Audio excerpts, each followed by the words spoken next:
મરનારનું આયુષ ખૂટ્યું હશે અને આપણી પુત્રીને કલંક ચડવાનું લખાયું હશે તો એક વખત ભૂલ કરી હોય એને આપ ક્ષમા નહીં કરો?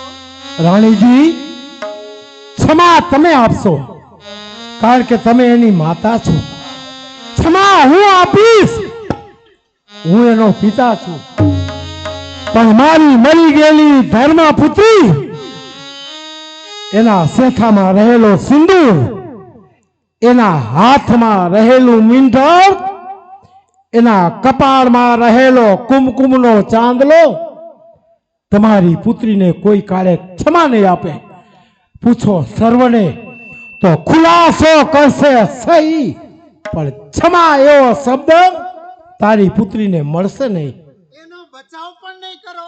હવે તો એ જ કરીશ કે જે ન્યાયને પ્રિય હોય એ પેલા મારી મરી ગયેલી ધર્મપુત્રી એની શમશાન યાત્રાની તૈયારી કરાવો. મહારાજા, સાથોસાથ મારી પણ શમશાન યાત્રાની તૈયારી. હું પણ બળનારની ચિતામાં જ બળમાર તરાય છું.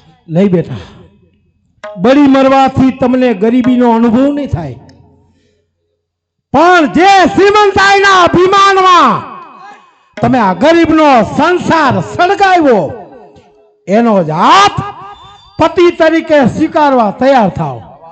આવો આવો હર્ષના વહાલા જમાઈ, આજ હર્ષના